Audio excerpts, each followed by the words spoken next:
El niño creció y un día salió a ver a su padre, que estaba con los segadores. De pronto exclamó: ¡ay, mi cabeza! ¡Me duele la cabeza! El padre le ordenó a un criado: llévaselo a su madre. El criado lo cargó y se lo llevó a la madre, la cual lo tuvo en sus rodillas hasta el mediodía. A esa hora el niño murió. Entonces ella subió, lo puso en la cama del hombre de Dios, y cerrando la puerta, salió. Después llamó a su esposo y le dijo: préstame un criado y una burra, enseguida vuelvo. Voy deprisa a ver al hombre de Dios. ¿Para qué vas a verlo hoy?, le preguntó su esposo. No es día de luna nueva ni sábado. No importa, respondió ella.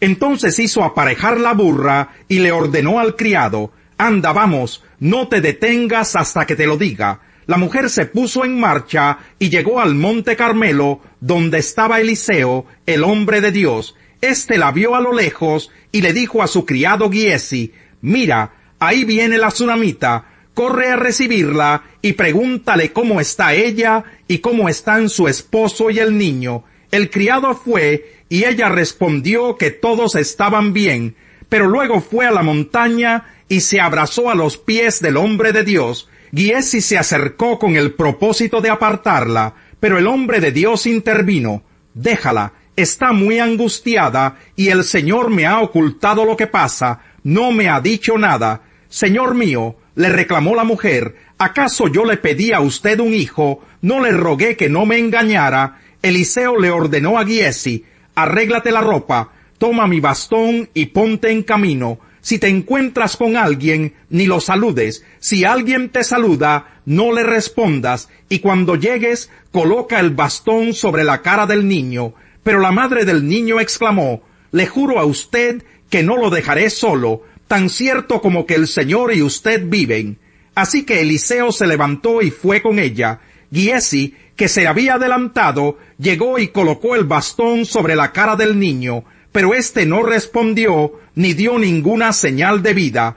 Por tanto, Giesi volvió para encontrarse con Eliseo y le dijo: el niño no despierta. Cuando Eliseo llegó a la casa, encontró al niño muerto, tendido sobre su cama. Entró al cuarto, cerró la puerta y oró al Señor. Luego subió a la cama y se tendió sobre el niño, boca a boca, ojos a ojos y manos a manos, hasta que el cuerpo del niño empezó a entrar en calor. Eliseo se levantó y se puso a caminar de un lado a otro del cuarto, y luego volvió a tenderse sobre el niño. Esto lo hizo 7 veces, al cabo de las cuales el niño estornudó y abrió los ojos. Entonces Eliseo le dijo a Giesi: llama a la señora. Giesi así lo hizo, y cuando la mujer llegó, Eliseo le dijo: puedes llevarte a tu hijo.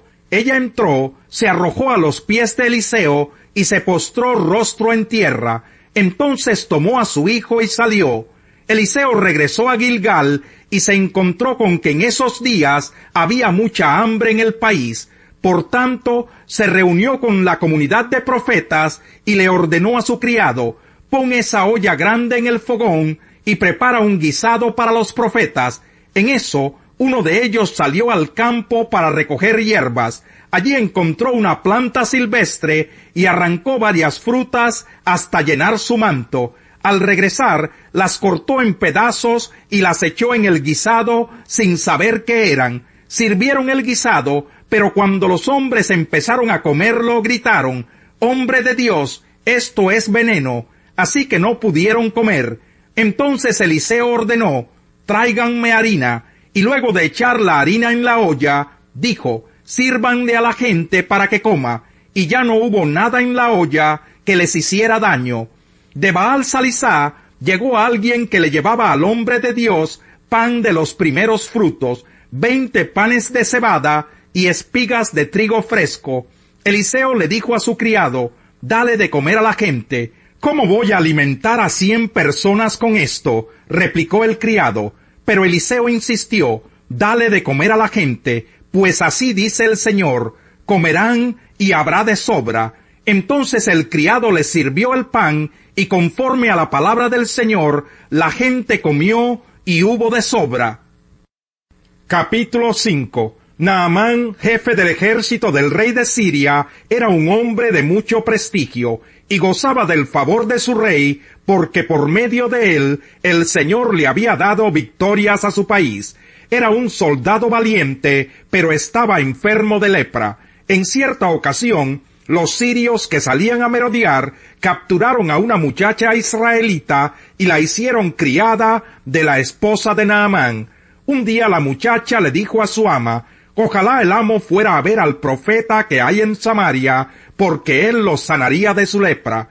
Naamán fue a contarle al rey lo que la muchacha israelita había dicho. El rey de Siria le respondió: bien, puedes ir, yo le mandaré una carta al rey de Israel. Y así Naamán se fue, llevando 30,000 monedas de plata, 6,000 monedas de oro y 10 mudas de ropa. La carta que le llevó al rey de Israel decía: cuando te llegue esta carta, verás que el portador es Naamán, uno de mis oficiales. Te lo envío para que lo sanes de su lepra. Al leer la carta, el rey de Israel se rasgó las vestiduras y exclamó: ¿y acaso soy Dios capaz de dar vida o muerte para que ese tipo me pida sanar a un leproso? Fíjense bien que me está buscando pleito.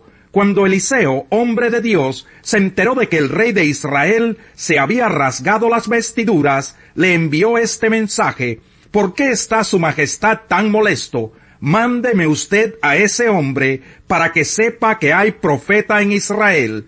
Así que Naamán, con sus caballos y sus carros, fue a la casa de Eliseo y se detuvo ante la puerta. Entonces Eliseo envió un mensajero a que le dijera: ve y zambúllete 7 veces en el río Jordán, así tu piel sanará y quedarás limpio. Naamán se enfureció y se fue, quejándose: yo creí que el profeta saldría a recibirme personalmente para invocar el nombre del Señor su Dios, y que con un movimiento de la mano me sanaría de la lepra. ¿Acaso los ríos de Damasco, el Habaná y el Farfar no son mejores que toda el agua de Israel? ¿Acaso no podría zambullirme en ellos y quedar limpio? Furioso, dio media vuelta y se marchó. Entonces sus criados se le acercaron para aconsejarle: Señor, si el profeta le hubiera mandado hacer algo complicado, usted no le habría hecho caso, con más razón si lo único que le dice a usted es que se zambulla y así quedará limpio.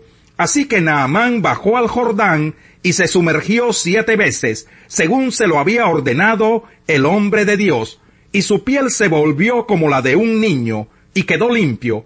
Luego Naamán volvió con todos sus acompañantes, y presentándose ante el hombre de Dios, le dijo: ahora reconozco que no hay Dios en todo el mundo, sino solo en Israel. Le ruego a usted aceptar un regalo de su servidor. Pero Eliseo respondió: tan cierto como que vive el Señor, a quien yo sirvo, que no voy a aceptar nada. Y por más que insistió Naamán, Eliseo no accedió. En ese caso, persistió Naamán: permítame usted llevarme 2 cargas de esta tierra, ya que de aquí en adelante su servidor no va a ofrecerle holocaustos ni sacrificios a ningún otro Dios, sino solo al Señor. Y cuando mi señor el rey vaya a adorar en el templo de Rimón y se apoye de mi brazo, y yo me vea obligado a inclinarme allí, desde ahora ruego al Señor me perdone por inclinarme en ese templo.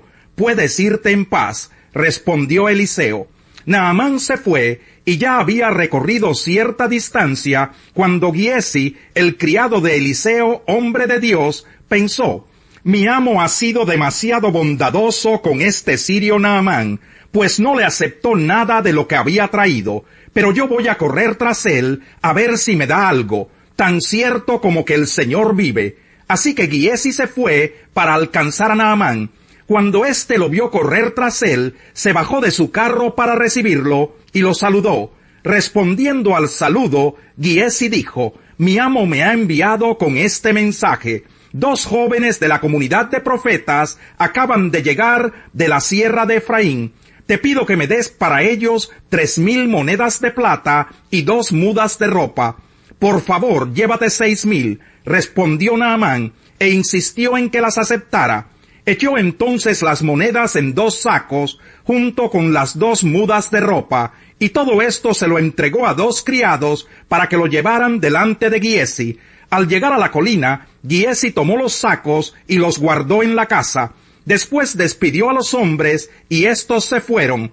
Entonces Giezi se presentó ante su amo. ¿De dónde vienes, Giezi?, le preguntó Eliseo. Su servidor no ha ido a ninguna parte, respondió Giezi. Eliseo replicó, ¿no estaba yo presente en espíritu cuando aquel hombre se bajó de su carro para recibirte? ¿Acaso es este el momento de recibir dinero y ropa, huertos y viñedos, ovejas y bueyes, criados y criadas? Ahora la lepra de Naamán se te pegará a ti y a tus descendientes para siempre. No bien había salido Giezi de la presencia de Eliseo, cuando ya estaba blanco como la nieve por causa de la lepra. Capítulo 15. Algunos que habían llegado de Judea a Antioquía se pusieron a enseñar a los hermanos: a menos que ustedes se circunciden, conforme a la tradición de Moisés, no pueden ser salvos. Esto provocó un altercado y un serio debate de Pablo y Bernabé con ellos. Entonces se decidió que Pablo y Bernabé y algunos otros creyentes subieran a Jerusalén para tratar este asunto con los apóstoles y los ancianos. Enviados por la iglesia, al pasar por Fenicia y Samaria, contaron cómo se habían convertido los gentiles. Estas noticias llenaron de alegría a todos los creyentes.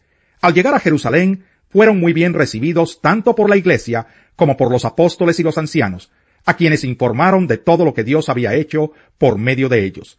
Entonces intervinieron algunos creyentes que pertenecían a la secta de los fariseos y afirmaron: es necesario circuncidar a los gentiles y exigirles que obedezcan la ley de Moisés. Los apóstoles y los ancianos se reunieron para examinar este asunto. Después de una larga discusión, Pedro tomó la palabra. Hermanos, ustedes saben que desde un principio Dios me escogió de entre ustedes para que por mi boca los gentiles oyeran el mensaje del Evangelio y creyeran. Dios, que conoce el corazón humano, mostró que los aceptaba dándoles el Espíritu Santo, lo mismo que a nosotros. Sin hacer distinción alguna entre nosotros y ellos, purificó sus corazones por la fe. Entonces, ¿por qué tratan ahora de provocar a Dios, poniendo sobre el cuello de esos discípulos un yugo que ni nosotros ni nuestros antepasados hemos podido soportar? No puede ser. Más bien, como ellos, creemos que somos salvos por la gracia de nuestro Señor Jesús. Toda la asamblea guardó silencio para escuchar a Bernabé y a Pablo, que les contaron las señales y prodigios que Dios había hecho por medio de ellos entre los gentiles. Cuando terminaron, Jacobo tomó la palabra y dijo: Hermanos, escúchenme. Simón nos ha expuesto cómo Dios desde el principio tuvo a bien escoger de entre los gentiles un pueblo para honra de su nombre. Con esto concuerdan las palabras de los profetas, tal como está escrito: después de esto volveré y reedificaré la choza caída de David. Reedificaré sus ruinas y la restauraré, para que busque al Señor el resto de la humanidad, todas las naciones que llevan mi nombre. Así dice el Señor que hace estas cosas, conocidas desde tiempos antiguos. Por lo tanto, yo considero que debemos dejar de ponerles trabas a los gentiles que se convierten a Dios. Más bien, debemos escribirles que se abstengan de lo contaminado por los ídolos, de la inmoralidad sexual, de la carne de animales estrangulados y de sangre. En efecto, desde tiempos antiguos Moisés siempre ha tenido en cada ciudad quien lo predique y lo lea en las sinagogas todos los sábados. Entonces los apóstoles y los ancianos, de común acuerdo con toda la iglesia, decidieron escoger a algunos de ellos y enviarlos a Antioquía con Pablo y Bernabé. Escogieron a Judas, llamado Barsabás, y a Silas, que tenían buena reputación entre los hermanos. Con ellos mandaron la siguiente carta: los apóstoles y los ancianos a nuestros hermanos gentiles en Antioquía, Siria y Cilicia. Saludos. Nos hemos enterado de que algunos de los nuestros, sin nuestra autorización, los han inquietado a ustedes, alarmándoles con lo que les han dicho. Así que de común acuerdo, hemos decidido escoger a algunos hombres y enviarlos a ustedes con nuestros queridos hermanos Pablo y Bernabé, quienes han arriesgado su vida por el nombre de nuestro Señor Jesucristo. Por tanto, les enviamos a Judas y a Silas para que les confirmen personalmente lo que les escribimos. Nos pareció bien al Espíritu Santo y a nosotros no imponerles a ustedes ninguna carga aparte de los siguientes requisitos: abstenerse de lo sacrificado a los ídolos, de sangre, de la carne de animales estrangulados y de la inmoralidad sexual. Bien harán ustedes si evitan estas cosas. Con nuestros mejores deseos. Una vez despedidos, ellos bajaron a Antioquía, donde reunieron a la congregación y entregaron la carta. Los creyentes la leyeron y se alegraron por su mensaje alentador. Judas y Silas, que también eran profetas, hablaron extensamente para animarlos y fortalecerlos. Después de pasar algún tiempo allí, los hermanos los despidieron en paz, para que regresaran a quienes los habían enviado. Pablo y Bernabé permanecieron en Antioquía, enseñando y anunciando la palabra del Señor, en compañía de muchos otros. Salmo 141. A ti clamo, Señor, ven pronto a mí, atiende a mi voz cuando a ti clamo, que suba a tu presencia mi plegaria, como una ofrenda de incienso, que hacia ti se eleven mis manos, como un sacrificio vespertino. Señor, ponme en la boca un centinela, un guardia a la puerta de mis labios.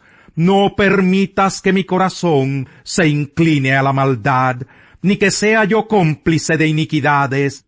No me dejes participar de banquetes en compañía de malhechores. Que la justicia me golpee, que el amor me reprenda, pero que el ungüento de los malvados no perfume mi cabeza, pues mi oración está siempre en contra de sus malas obras. Cuando sus gobernantes sean lanzados desde los despeñaderos, sabrán que mis palabras eran bien intencionadas, y dirán, así como se dispersa la tierra cuando en ella se abren surcos con el arado, así se han dispersado nuestros huesos a la orilla del sepulcro. En ti, Señor soberano, tengo puestos los ojos, en ti busco refugio. No dejes que me maten, protégeme de las trampas que me tienden, de las trampas que me tienden los malhechores, que caigan los impíos en sus propias redes, mientras yo salgo bien librado. El malvado acepta soborno en secreto, con lo que tuerce el curso de la justicia,